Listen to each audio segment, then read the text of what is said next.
On a changé là d'année scolaire depuis quelques semaines. Chacun a repris ses activités. On est revenu après une période de congé. On recommence une nouvelle saison. On est rentré dans une nouvelle période, une nouvelle saison professionnelle, une nouvelle saison pour l'Église. D'ailleurs, on a une réunion après ce culte pour partager justement sur les activités de l'Église. Alors c'est vrai que quand on est dans cette période, on a des tas de projets. On a plein de projets dans la tête.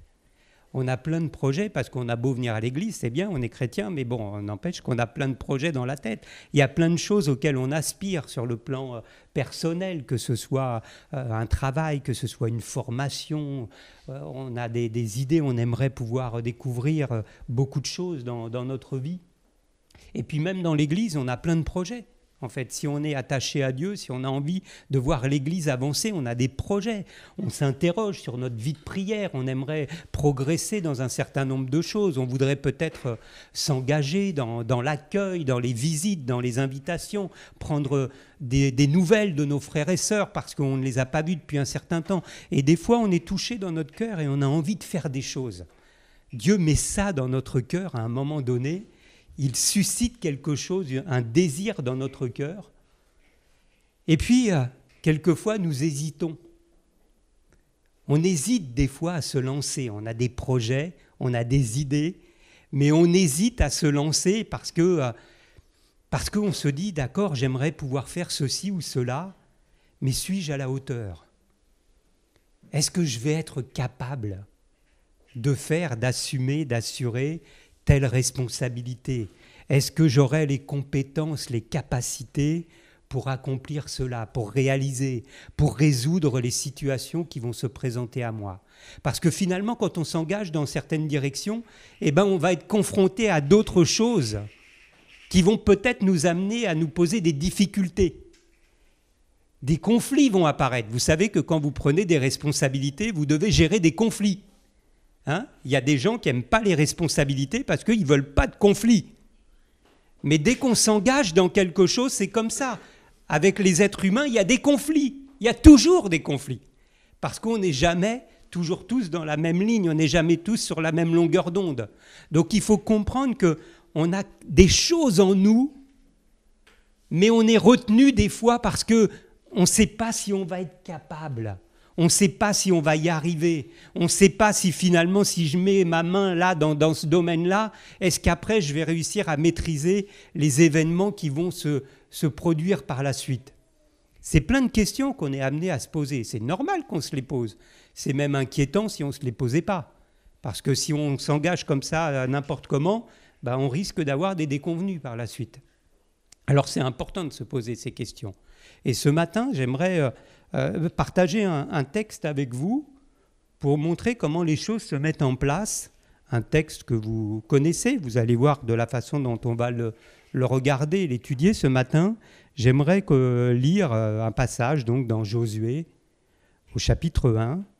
À partir du verset 1 à 9, il y a là un passage que vous avez déjà dû entendre quelques fois, si vous êtes habitué, peut-être la première fois pour certains. Donc c'est un passage qui se trouve ici, nous est-il dit, après la mort de Moïse. Nous nous trouvons après la mort de Moïse, le serviteur de l'Éternel. Alors l'Éternel dit à Josué, fils de Nun, et assistant de Moïse, « Mon serviteur Moïse est mort. Maintenant lève-toi. Passe le Jourdain avec tout ce peuple pour entrer dans le pays que je donne aux Israélites. Tout lieu que foulera la plante de votre pied, je vous le donne, comme je l'ai dit à Moïse. Votre territoire ira depuis le désert et le Liban jusqu'au grand fleuve, jusqu'à l'Euphrate, tout le pays des Hittites et jusqu'à la mer de Méditerranée vers le soleil couchant. Personne ne pourra te résister tant que tu vivras. Ce sera avec toi, je serai avec toi comme j'ai été avec Moïse. Je ne te délaisserai pas, je ne t'abandonnerai pas. Fortifie-toi et prends courage, car c'est toi qui mettras ce peuple en possession du pays que j'ai juré à leurs ancêtres de leur donner. Seulement fortifie-toi et aie bon courage, en te conformant fidèlement à toute la loi que Moïse, mon serviteur, t'a prescrites.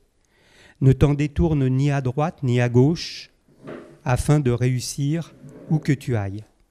Que ce livre de la loi ne s'éloigne point de toi, médite-le jour et nuit pour agir avec fidélité conformément à tout ce qui y est écrit. Car c'est alors que tu auras du succès dans tes entreprises, c'est alors que tu réussiras. Ne t'ai-je pas ordonné ? Fortifie-toi et prends courage. Ne sois pas effrayé, ni épouvanté, car l'Éternel, ton Dieu, est avec toi où que tu ailles. Vous connaissez sûrement ce passage où justement Josué est intronisé par Dieu à la tête du peuple d'Israël. C'est comme une promotion, c'est comme une grande reconnaissance. Ça y est, on peut aspirer à des reconnaissances. On aspire tous à cela dans notre vie, il faut être logique. On aspire à avoir de la reconnaissance, on aspire à atteindre certains niveaux, peut-être socialement, peut-être même dans l'Église, on aspire à des responsabilités. On aspire à un certain nombre de choses et quand on atteint ce niveau-là, alors on peut être content, on peut être satisfait parce qu'on atteint enfin le niveau, l'objectif que nous avions. On peut avoir de la satisfaction par rapport à cela. Mais comprenons bien que quelquefois, quand on atteint quelque chose, c'est le début des problèmes. Ça peut être aussi le début des difficultés.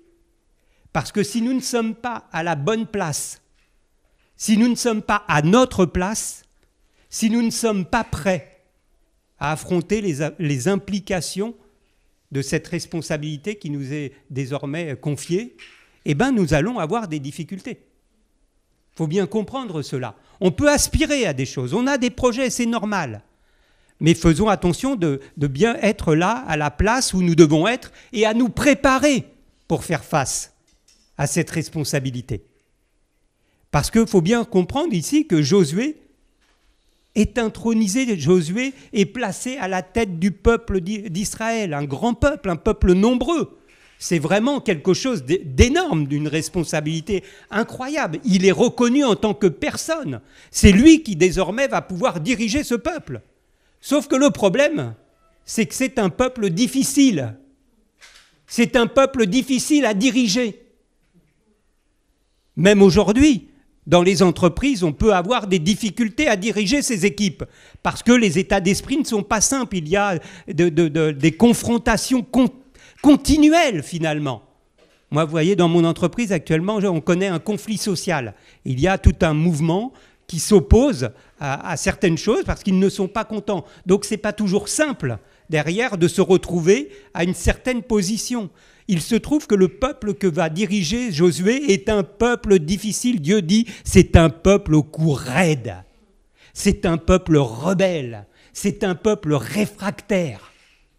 Et voilà le peuple à la tête duquel se trouve désormais Josué. Eh bien, c'est bien, mon gars. Ben maintenant, voilà, c'est à toi de jouer maintenant. Comment tu vas faire? Eh oui, parce qu'il faut aussi réaliser le contexte. Cela fait désormais 40 ans que ce peuple était conduit par Moïse. 40 ans! Et il va falloir prendre la suite de quelqu'un qui était là depuis 40 ans. Imaginez comment les habitudes ont été prises. Il y a des réflexes, il y a des choses compliquées qui vont être à mettre en place. Et puis Moïse, on ne parle pas de n'importe qui, Moïse, qui a été l'instrument utilisé par Dieu pour faire sortir Israël d'Égypte. Les plaies d'Égypte, c'est Moïse, l'instrument qui était là avec son bâton, et une plaie après l'autre se présentait, à tel point que Pharaon a été obligé de céder à Moïse. C'est cet homme-là qu'il va falloir remplacer, cet homme qui un jour a levé son bâton et qui a vu la mer s'ouvrir en deux. Il va falloir remplacer cet homme. C'est Moïse, ce Moïse qui a reçu les tables de la loi du doigt de Dieu. Il est monté sur une montagne et Dieu lui a parlé. Il est redescendu avec des tables en pierre qui avaient été écrites par le doigt de Dieu. Et c'est cet homme qu'il va falloir remplacer. Cet homme dont il nous est dit que Dieu lui parlait face à face, comme on parle à son ami. Josué, c'est à toi désormais de jouer. C'est à toi désormais de prendre la relève. Moïse est mort, mon serviteur Moïse est mort. Mais c'est un vide incommensurable. Comment va-t-on pouvoir faire face et remplacer un tel personnage, un tel homme de Dieu? C'est incroyable cela. Et c'est vrai que déjà dans notre vie courante, on est amené des fois à connaître des pertes. La perte d'une personne, la perte d'une personne importante autour de nous, dans notre entourage. Et il peut y avoir du chagrin, il peut y avoir de la détresse. Il peut aussi y avoir dans nos entreprises, dans notre Église, il peut y avoir de la crainte, de l'angoisse lorsqu'une personne nous quitte. Lorsqu'un pasteur change d'église, part d'une église, il peut y avoir de la crainte, il peut y avoir de l'angoisse. Comment va-t-on pouvoir faire face lorsqu'un responsable d'activité quitte l'église? Lorsqu'un pilier, quelqu'un qui était un pilier sur qui on pouvait s'appuyer, quitte l'église, il peut y avoir de la crainte, il peut y avoir de l'angoisse. Mais je crois que lorsque quelqu'un quitte une structure, quelle qu'elle soit, soyons surtout déjà reconnaissants de ce que nous avons reçu de cette personne. C'est la première chose que nous devons avoir à l'esprit, la reconnaissance. Parce que Dieu avait placé cette personne parmi nous et que nous avons vu cette personne qui a pu pour être nous un modèle, qui a pu nous inspirer, qui a pu nous éclairer, qui a pu nous conseiller. Et la première chose que nous devons avoir, c'est de la reconnaissance pour cette personne qui nous était chère, au travers de son ministère, au travers du fait qu'il a œuvré parmi nous. Mais là, quand même, il s'agit de Moïse. Comment prendre la suite de Moïse? Il y a des situations où nous pouvons être saisis d'angoisse. Mais réalisons bien, frères et sœurs, que Dieu, lui, n'est pas dans la crainte. On peut être saisi d'angoisse par rapport à certaines situations, mais Dieu n'est pas dans la crainte, lui. Dieu n'est pas pris de court. Dieu n'est jamais pris de court par rapport à la situation que nous vivons. Nous, on réagit avec nos sentiments, avec nos émotions. Alors là, on dit « Ah, comment on va faire ? Comment on va faire ? Mais on ne va pas y arriver. Non, c'est plus possible. » Mais comprenons bien que Dieu a déjà préparé la suite. Quand quelqu'un est amené à s'en aller, à être appelé pour autre chose, pour une autre fonction, une autre mission, Dieu a déjà préparé la suite. Il a déjà, parce qu'il est le Dieu qui ordonne, il est le Dieu qui organise, il est le Dieu qui prépare les étapes suivantes. Et c'est ce que nous voyons ici. Effectivement, Josué, pendant des années, a été préparé par Dieu. Pendant des années, Dieu va préparer Josué. Mais j'aimerais particulièrement souligner que Josué s'est lui-même préparé. Ce n'est pas simplement Dieu qui agit tout seul dans son coin et que comme si nous étions des pantins et que Dieu nous pose et nous dépose et nous fait faire ceci ou cela. Pas du tout. Nous voyons ici que Dieu a préparé les circonstances pour la suite. Mais nous voyons également que Josué s'est préparé lui-même. Il s'est préparé, Josué, à être un serviteur utile. Il s'est préparé à être un serviteur fiable. Il s'est préparé à être un serviteur fidèle. Pendant toutes ces années qui ont précédé, où Josué n'était pas sur le devant de la scène, Josué s'est rendu utile. Dans toutes les occasions où il a pu être utile, on pouvait compter sur Josué. Il était utile pour le Seigneur. Il était utile pour le peuple de Dieu. Il était utile pour Moïse. Mais plus que cela, c'était un homme fiable. Quand on lui demandait quelque chose, on savait qu'on pouvait compter sur lui. On savait qu'il ne ferait pas défaut au moment où on avait besoin de lui. C'était un serviteur fiable. Et nous voyons également que c'était un serviteur fidèle. Pendant toutes ces années, Josué a été présent. Présent. Et je pense que c'est quelque chose que nous devons comprendre.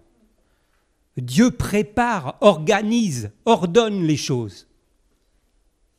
Mais chacun d'entre nous, nous avons quelque chose à faire. Nous ne devons pas attendre tranquillement qu'un jour, la main de Dieu tombe sur notre tête en nous disant « Tiens, toi, va sur le devant ». Ça ne se passe pas comme cela. Ça ne se passe pas comme cela. C'est un travail partagé. C'est une co-construction. C'est une co-construction où nous voyons que d'un côté, Dieu dispose les circonstances et les événements, et de l'autre côté, il y a la part qui doit être réalisée par Josué, c'est Josué s'engage. Josué se met en action, Josué agit. Et Josué ne sera pas choisi par hasard. Josué n'est pas choisi un jour par hasard. Il fallait quelqu'un, tiens, on va prendre Josué. Non, parce que Josué s'est préparé pendant de longues années. Mais Josué ne s'est pas préparé pour relever, pour prendre la suite de Moïse. Il s'est simplement préparé à être un serviteur utile pour le peuple. Utile pour le peuple. Nous pouvons avoir des grandes visions.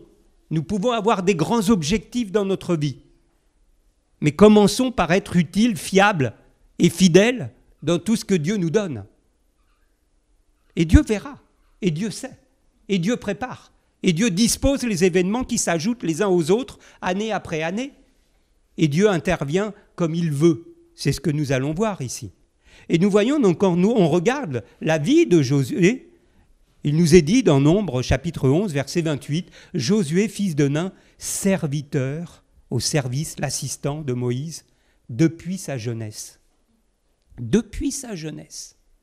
Depuis sa jeunesse, Josué a commencé à être utile à Moïse. Depuis sa jeunesse, commençons pas à nous dire « Ah, moi, quand je serai majeur, je vais commencer à faire ça. » Depuis sa jeunesse. Depuis sa jeunesse, nous pouvons tout de suite être utiles entre les mains de Dieu, et Dieu va nous préparer même dans notre adolescence, même lorsque nous serons jeunes, même lorsque nous sommes jeunes adultes, même par la suite, évidemment, il continuera de se servir et de nous faire grandir et de nous faire croître, de nous faire progresser.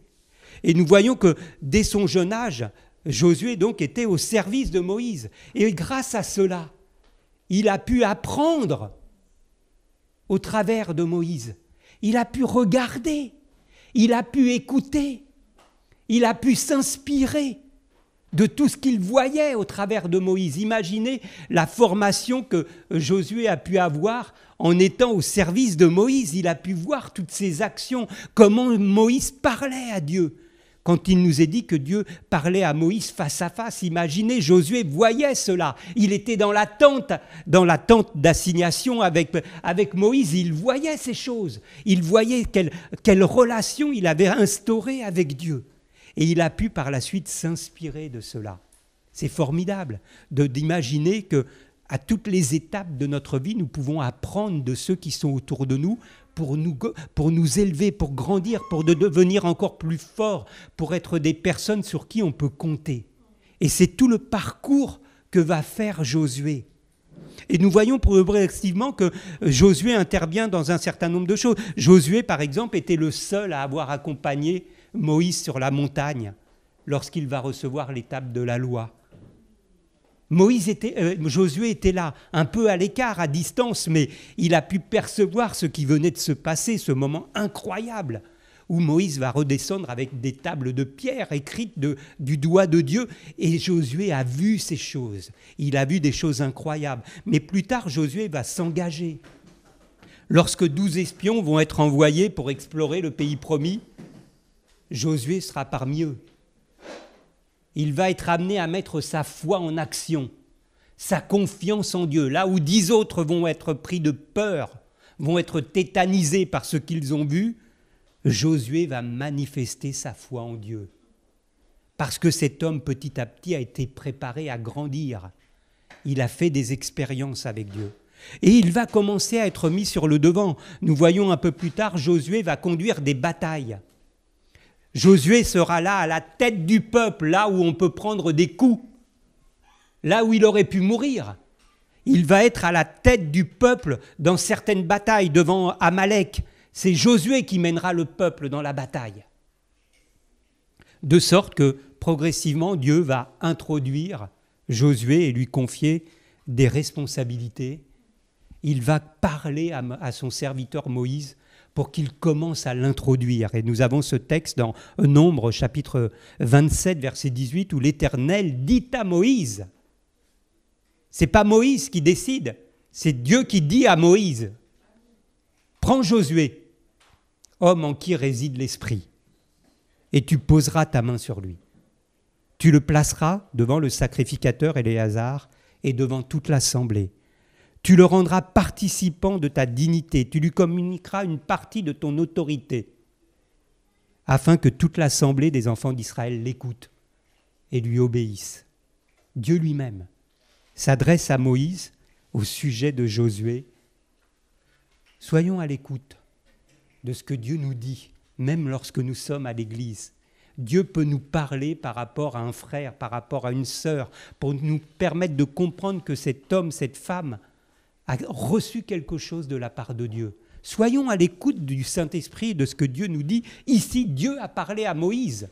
Ce n'est pas Moïse, pourtant Josué était avec Moïse depuis longtemps, peut-être même qu'il ne le voyait plus, même peut-être qu'il n'y prêtait plus attention. Mais un jour, Dieu va dire à Moïse, attention, l'Esprit est en lui. Commence à l'introduire, commence à lui donner des responsabilités, place-le sur le devant.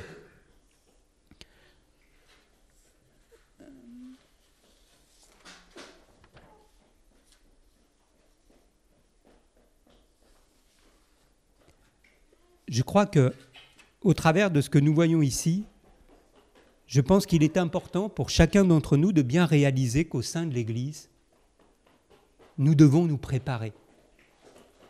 Au sein de l'Église, nous devons être actifs.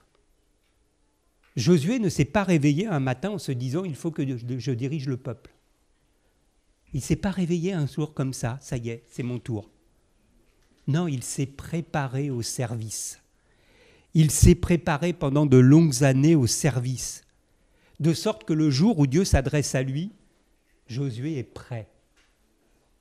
Il s'est préparé. Et cela veut dire que pour chacun d'entre nous dans l'Église, soyons impliqués, frères et sœurs. Soyons impliqués, soyons engagés dans l'Église. Soyons prêts à nous engager dans des responsabilités. Soyons prêts à prendre un certain nombre de choses à notre compte. Ne soyons pas des spectateurs dans l'Église. On ne vient pas à l'Église simplement pour recevoir un message. On vient à l'Église pour former un corps, pour former l'Église, le corps de Christ, et où chacun doit être à sa place, chacun doit avoir son rôle, chacun a reçu des capacités pour réaliser quelque chose dans l'Église. Josué n'a pas attendu les dernières années de Moïse pour se dire « il faut que je commence à me préparer ». Dès sa jeunesse, il a commencé à être actif. Dès sa jeunesse, dès qu'une occasion lui a été donnée, il s'est engagé. Chacun pour notre part, soyons également engagés dans l'Église. Soyons des coéquipiers sur qui on peut compter. Soyons des compagnons d'œuvre sur lesquels on puisse s'appuyer. Et comme cela, nous serons utiles pour le Seigneur. Nous serons utiles pour ceux qui ont des responsabilités dans l'Église et qui ont besoin d'avoir des personnes sur qui s'appuyer. On a besoin chacun dans notre part d'être actifs. Et si nous commençons à être actifs dans un certain nombre de choses, alors c'est alors que nous verrons que Dieu nous confiera des choses encore plus grandes. C'est comme cela que Dieu fait. Encore une fois, je vous dis que Josué ne s'est pas réveillé un jour en disant « je vais prendre des responsabilités, la plus haute responsabilité ». Non, il s'est préparé étape par étape. Et c'est ce que nous voyons dans la parabole des talents. Dans la parabole des talents, vous connaissez cette parabole, la parabole des talents ou la parabole des pièces d'or, où Dieu donne des talents, des pièces à différentes personnes. Aux uns, il va donner une pièce, à un autre 2, à une autre 5, etc. C'est l'image des dons et des capacités que Dieu nous a données. Mais la parabole pose une question. Que va-t-on faire ? Que vas-tu faire de ce que tu as reçu ? Parce que chacun d'entre nous, nous avons forcément reçu quelque chose de la part de Dieu. Et la question que pose la parabole, c'est que vas-tu faire de ce que tu as reçu? Alors la parabole nous donne deux façons d'agir par rapport à cela. Elle nous montre que certains ne vont rien faire. Elle nous montre que certains ne vont rien faire, ils vont enterrer ce qu'ils ont reçu. Ils ne vont pas l'entretenir. Ils vont le mettre de côté. Et à cela, Dieu leur retirera même ce qu'ils avaient reçu. Et puis, il y a ceux qui sont habités d'un bon état d'esprit, ceux qui vont chercher à entretenir ce qu'ils ont reçu, ceux qui vont s'en servir du mieux qu'ils peuvent, qu'ils vont essayer de faire fructifier ce qu'ils ont reçu. Ceux-là agissent avec un bon état d'esprit. Et la parabole nous dit que Dieu leur confiera encore davantage, que Dieu leur confiera encore des responsabilités plus grandes que ce qu'il leur avait confié au départ. C'est ce que nous dit ici Matthieu 25, verset 23. Son maître alors lui dit « C'est bon, c'est bien, bon et fidèle serviteur, tu as été fidèle dans des choses qui ont peu de valeur. Alors je te confierai celles qui ont beaucoup de valeur. Viens te réjouir avec moi. » C'est une invitation, frères et sœurs, à véritablement saisir toutes les occasions que Dieu nous donne de lui être utile, de saisir toutes les occasions de servir le Seigneur, de lui rendre gloire, que ce soit dans l'Église, que ce soit dans mon entreprise, que ce soit dans ma famille, que ce soit dans mon entourage, dans mes activités à l'extérieur, que je puisse utiliser chacune de ces occasions pour pouvoir être utile au Seigneur, lui rendre gloire, que je puisse saisir chacune de ces occasions afin de grandir, afin de progresser, afin de croître. Nous en arrivons à l'intronisation donc de Moïse par Dieu. Et oui, ça y est, on y est. Dieu dit à Josué, maintenant lève-toi.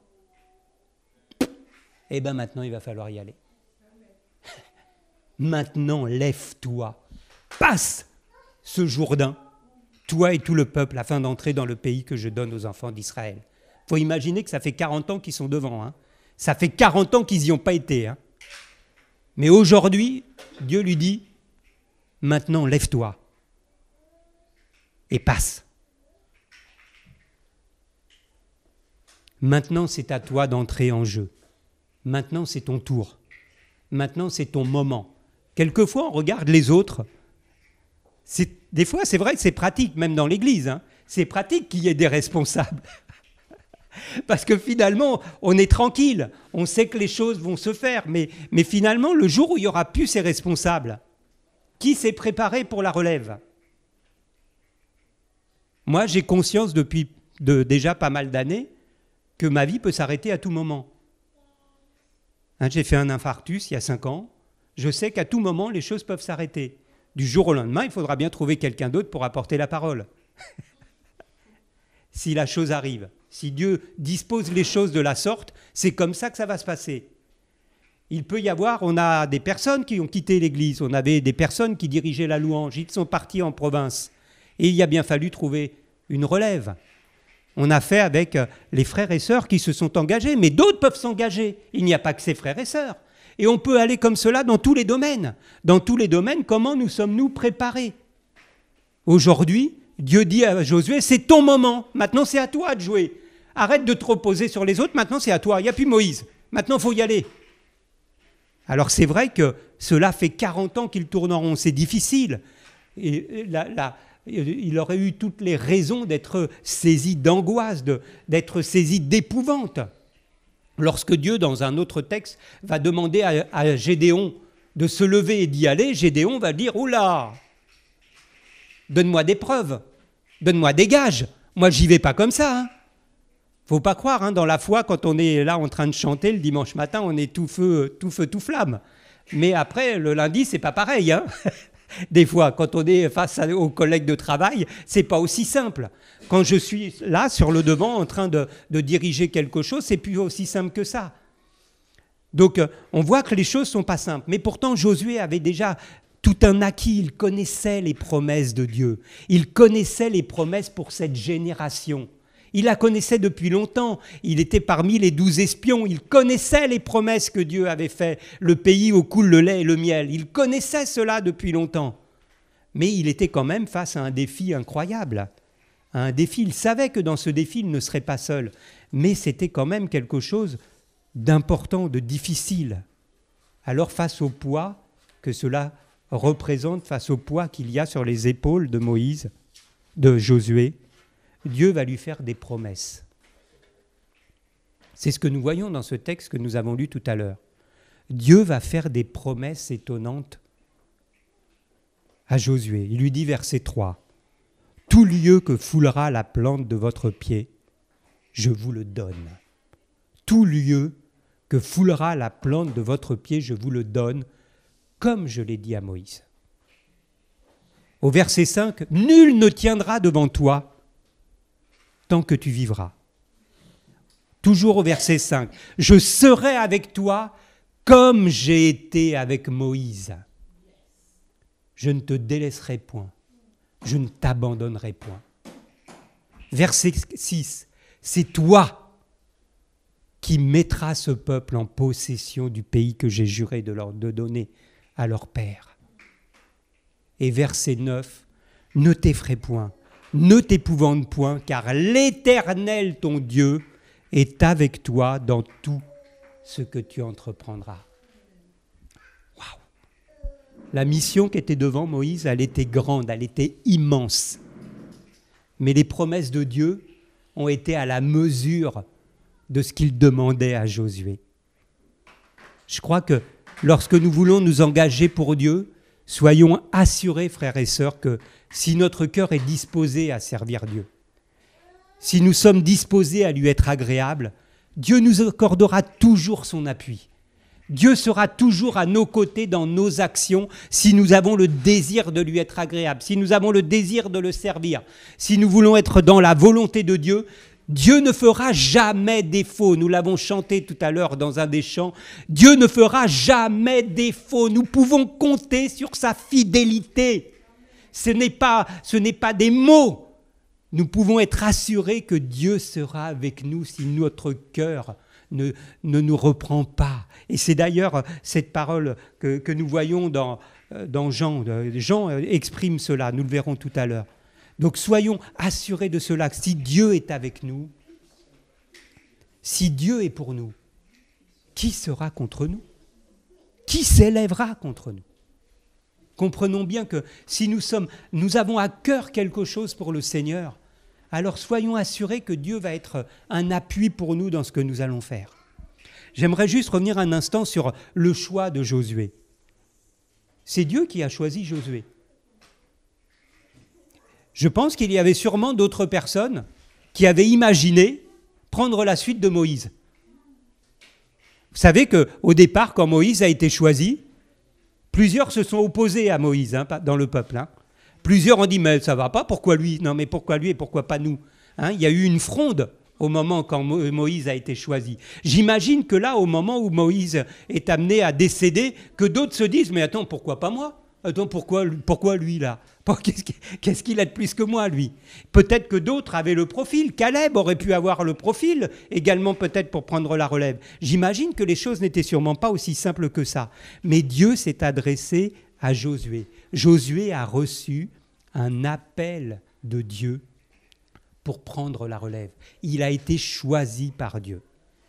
Je vais souligner cela pour vous dire que si vous avez reçu un appel particulier sur votre vie, un appel particulier de la part de Dieu, alors levez-vous, alors avancez, partagez ce que vous avez reçu de la part de Dieu, parce que si Dieu appelle, ce n'est pas pour que nous restions dans notre coin, ce n'est pas pour que nous restions en retrait. Si Dieu nous appelle et qu'il nous donne quelque chose de particulier, c'est afin que nous puissions nous engager. Maintenant, j'aimerais souligner un dernier point qui me semble capital ici. C'est la part de Josué. On pourrait penser finalement, quand on voit ce qu'on vient de voir, que tout est acquis. Dieu a choisi, Dieu a appelé, Dieu a établi et Dieu a fait des promesses. On pourrait dire que maintenant, ça y est, c'est bon. Mais non. Maintenant, il y a la part qui relève de Josué. Parce que dans tout ce que nous recevons de la part de Dieu, il y a notre part. Il y a notre part dans la réalisation du processus, dans la réalisation du projet de Dieu dans notre vie. Il y a toujours notre part. N'imaginons pas que les choses vont se passer comme ça miraculeusement sans qu'on n'ait pas grand-chose à faire. Ça n'existe pas. Et ce n'est pas comme cela que Dieu agit. Dieu met les éléments en place. Il a choisi, il a appelé, il a établi, il a fait des promesses. Mais maintenant, il y a la part qui revient à Josué. Il a fait des promesses à Josué, mais désormais, il va donner une ligne de conduite. Il va donner une ligne de conduite à Josué pour lui dire comment il doit se comporter, ce qu'il doit faire, ce qu'il doit suivre pour réussir dans une mission aussi périlleuse que celle qu'il vient de lui confier. Parce que ne croyez pas que ça va être simple de diriger le peuple, hein. Pas du tout, hein. Même avec ce qu'il vient de recevoir. Il a été choisi, il a eu les promesses, mais ça ne va pas être simple du tout. Mais Dieu va lui dire comment il doit se comporter. Donc on voit au travers de cela que la préparation est une chose, l'appel en est une autre. Les promesses que Dieu fait, c'est quelque chose d'extrêmement important. Mais il n'en demeure pas moins que nous avons forcément notre part à accomplir dans le processus. Nous avons notre part. Il va falloir s'engager. Il va falloir faire des efforts. Il va falloir être persévérant. Josué a sa part à accomplir et Dieu va lui dire 2 fois, verset 6 et verset 7, « Fortifie-toi ». Fortifie-toi et prends courage. Au verset 7, il lui répète à nouveau « Fortifie-toi ». Vous savez que quelquefois, on est amené, plein de bonne volonté, à encourager des frères et sœurs qui sont dans la difficulté, qui passent par des moments difficiles. Et on va mettre notre main sur l'épaule d'un frère, d'une sœur, on dit « Sois fort, mon frère ». Ben voyons. Sois fort. Au moment où on dit ça, peut-être que la personne n'est pas en capacité d'être forte. Elle est écrasée. Elle n'a plus de courage. Donc c'est pas... Comprenons bien. Donc la question qu'on pourrait se poser, c'est sois fort. Mais comment ? Mais Dieu va lui dire. Dieu va lui dire comment être fort. Il lui dit ici en 2 passages. En agissant fidèlement selon toute la loi que Moïse t'a prescrite. Ne t'en détourne pas afin de réussir dans tout ce que tu entreprendras. Et au verset 8, que ce livre de la loi ne s'éloigne pas de ta bouche. Médite-le jour et nuit pour agir fidèlement selon tout ce qui est écrit. Si nous marchons selon la parole de Dieu, si nous marchons selon le conseil de Dieu, alors nous pourrons avoir de l'assurance dans tout ce que nous allons faire pour le Seigneur. Si nous avons ce désir de placer nos projets devant le Seigneur, de nous placer à son écoute pour avoir sa direction, si nous savons que nous sommes dans la volonté de Dieu, alors nous pouvons avoir de l'assurance dans tout ce que nous allons faire.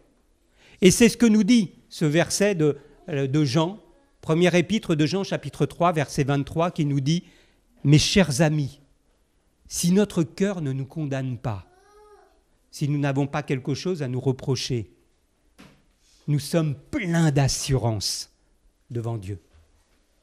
Il nous donne tout ce que nous le demandons parce que nous obéissons à ses commandements et que nous faisons ce qui lui plaît. Lorsqu'on fait ce qui plaît à Dieu, nous pouvons avoir de l'assurance, frères et sœurs, dans tout ce que nous allons, dans tous les domaines, dans toutes les actions, dans tous les projets dans lesquels nous allons nous engager. Alors nous voyons ici effectivement que l'appel est une chose, l'engagement en est une autre, mais nous avons notre part dans la concrétisation de ce que nous avons reçu. Vous savez, le roi Saül, dans l'Ancien Testament, avait reçu aussi un appel de Dieu. Il avait été choisi par Dieu, Saül. Hein. Il n'est pas arrivé là par hasard. Hein. Il a été appelé, il a été choisi, il a été intronisé par Dieu par l'intermédiaire du prophète Samuel. Exactement le même processus. Mais Saül s'est perdu. Il s'est fourvoyé. Il a cherché finalement à plaire aux hommes pour essayer d'obtenir d'eux de leur soutien. Et à cause de cela, Dieu l'a abandonné. Dieu lui a retiré son esprit. Notre part à chacun, c'est de nous fortifier en agissant comme le dit la parole de Dieu, en agissant comme le conseil de Dieu nous y invite, en méditant sa parole. Même Josué sera amené à connaître des échecs à chaque fois qu'il va écouter davantage le conseil des hommes plutôt que le conseil de Dieu. Josué va connaître, Gabriel l'avait cité dans les moments de prière du matin, ce passage où, écoutant le conseil des hommes, ils vont connaître une grave défaite face à une petite ville de rien du tout, en étant arrivés parce qu'ils n'ont pas écouté le conseil de Dieu. Donc quand on n'est plus dans la pensée de Dieu, nos projets ils peuvent s'écrouler à tout moment. Mais si nous agissons comme cela, alors nous voyons, c'est la conclusion ici de ce passage, la conclusion. Si nous agissons comme cela, si nous marchons comme cela avec Dieu, alors Dieu nous élèvera. Dieu nous élèvera aux yeux de tous. C'est ce que Dieu fait ici, chapitre 4, verset 14. Dieu éleva Josué aux yeux de tout Israël. Et ils le craignirent comme ils craignaient Moïse tous les jours de sa vie. Dieu éleva Josué aux yeux de tout Israël. Josué a cherché s'est préparé. Il a cherché à être utile, fiable, fidèle dans le service. Il s'est engagé. Il a fait confiance à Dieu. Il a placé ses projets devant Dieu et Dieu l'a élevé. Dans la promesse, Dieu disait qu'il le garderait pendant tous les jours de sa vie. Et vous remarquerez que si vous continuez le passage, la suite, c'est Josué, le livre de Josué, et vous commencez le livre qui suit, vous apercevez que dès que Josué n'est plus à la tête du peuple d'Israël, le peuple va s'écrouler. Cet homme a placé sa vie entre les mains de Dieu. Tant que c'est lui qui dirigeait, le peuple était en sécurité. Dès que Josué a laissé la place, que c'était la fin de sa vie, celui qui a suivi derrière, ils n'ont pas appliqué les mêmes principes et le peuple est parti dans les décors. Ils se sont écroulés. C'était la déchéance totale en Israël. Il y a des principes, Dieu nous donne des principes. Alors effectivement, nous pouvons avoir des projets, nous pouvons avoir toutes sortes d'aspirations. Plaçons ces projets devant Dieu. Plaçons-nous à son écoute. Mais d'ores et déjà, mettons-nous à l'œuvre pour le Seigneur. Soyons utiles auprès du Seigneur. Soyons des disciples fidèles, engagés, utiles pour l'œuvre de Dieu. Et alors nous verrons que Dieu va nous utiliser, Dieu va pouvoir nous élever et se servir de nous. Voilà ce que je voulais partager avec vous ce matin. Que Dieu nous bénisse et nous aide à saisir pleinement sa parole. Je veux te rendre grâce, Seigneur, pour ces instants. Je veux te remercier, mon Dieu, pour ta parole. Tu es vivant, mon Dieu, tu es grand. Je veux te louer, je veux te remercier, Seigneur, parce que ta parole est tellement limpide, Seigneur, lorsque nous prenons le temps de la lire, lorsque nous prenons le temps de la méditer, lorsque nous nous plaçons à l'écoute de tes conseils, Seigneur, alors nous comprenons comment nous diriger. C'est vrai que cette vie est pleine d'attraits, elle suscite en nous plein d'aspirations, de projets. Aide-nous, Seigneur, à vraiment faire les bons choix, Seigneur. Aide-nous à placer nos vies entre tes mains. Mais en tant que disciples, si nous venons le dimanche ici dans ce lieu, si nous faisons partie de cette communauté, c'est pour être utiles entre tes mains, Seigneur. C'est pour que nous puissions vraiment être des compagnons d'œuvre, que nous puissions vraiment être utilisés par toi, Seigneur, pour apporter notre pierre à l'édifice, Seigneur. Je te prie, mon Dieu, vraiment de toucher le cœur de chacun, Seigneur. Manifeste-toi dans nos vies, manifeste-toi dans nos familles, manifeste-toi dans nos projets de la vie quotidienne, Seigneur. Glorifie-toi, mon Dieu, pour que cette parole puisse avoir un effet, qu'elle puisse avoir l'impact que tu as désiré, Seigneur. Que ton nom soit béni. Amen.